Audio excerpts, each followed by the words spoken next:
Before I get started, I'd like to kindly ask that you hit the like button and please subscribe to the channel for more content just like this. Do or do not. There is no try. So the final trailer for Halloween Kills has officially been released, which means we are coming very close to the much anticipated sequel's release. Jesus fucking Christ, it's about time! I usually don't do this many trailer reactions for one movie, but my haters want me to stop making Halloween videos. Jack, what do you do when idiots don't want you to make more Halloween videos? You make more Halloween videos, of course.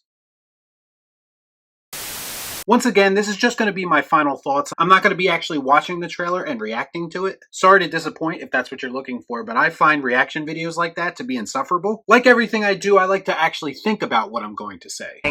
Fuck me, right?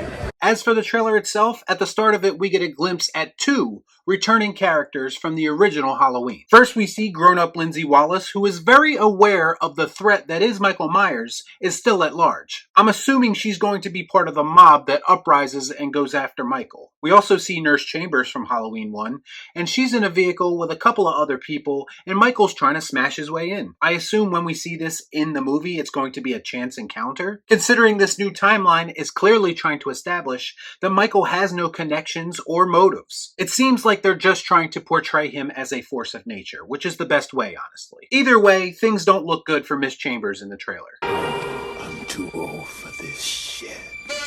Is it actually possible that she's going to be murdered in two separate timelines?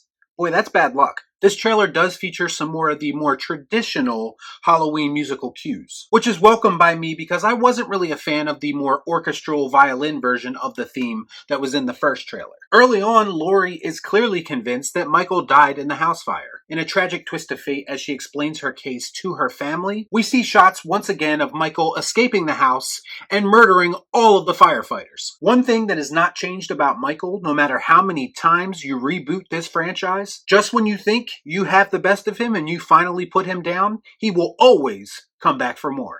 I shot him 6 times! I shot him in the heart! Then we get more voiceover from Laurie, and I assume this specific part that I'm about to talk about is just for the trailer. If it's not, and it's actually in the movie, it's awfully exposition-y, but she speaks about the survivors from 40 years ago, and then we get split screens of both young and old versions of characters in the Halloween franchise. We get younger and older versions of Laurie and Lindsay and Chambers and Tommy. This is a little on the nose explaining everything, but again, I'm hoping it's just for the trailer, just to keep the casual fans informed about what's going on. That makes sense. All three generations of Strodes seem to be ready to take the fight to Michael, in addition to the entire town, which is attempting to distribute some mob justice to bring down Michael Myers. And we all know that's just setting up a smorgasbord of victims for him to kill. We get more shots of the season of the witch masks, which is kind of cool considering this is technically Halloween 3 in this timeline, and it's referencing the previous Halloween 3, which actually had nothing to do with Michael Myers, but still pretty cool. And then there's talk of people tracking Michael's victims in a straight line right back to his childhood home. I'm assuming that they're not going to give him some kind of BS motive about wanting to go home and that this is just coming on instinct for him, or possibly another coincidence. I'm just hoping and praying that they're not going to over-explain anything about Michael in this movie. Just let him be the killing machine that he is. When you try to give Michael Myers a path or a motive, it usually doesn't turn out good. Just ask Rob Zombie. I'm all broken up here, bitch. I can't work. It looks like the interracial couple that they've been showing in most of the TV spots actually lives in Michael's childhood home. Now, this could be misdirection, but if it's not, I'm assuming they didn't do research on this house before buying it. Next, we get more shots of the Strodes taking the fight to Michael. I'm just playing the odds here, but I'm assuming not all of them are going to make it out of this alive. No shit. Interesting that towards the end of the trailer, there's a shot of a child wearing a clown costume.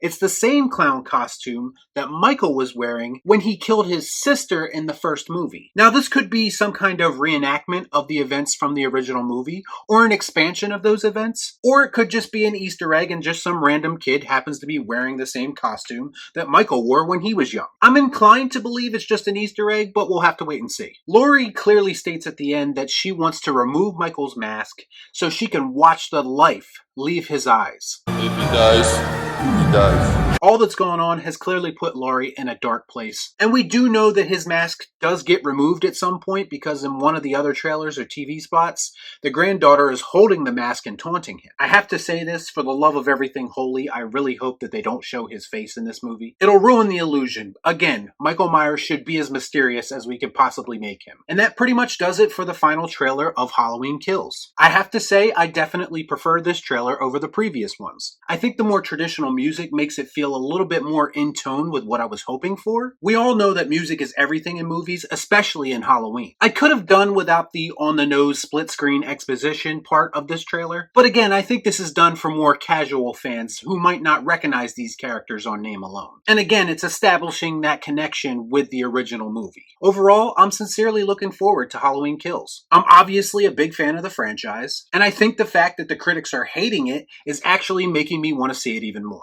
So yeah, I'm definitely looking forward to checking this out in theaters on October 15th, and of course I'll let everyone know what I think about it in my official review. So let me know what you thought about the new Halloween trailer in the comments down below. As always, please like, comment, share, subscribe to the channel, hit that bell for notifications, and I'll see you next time right here on Real Shift. Thanks for watching. Peace out. Y'all be cool. Nah.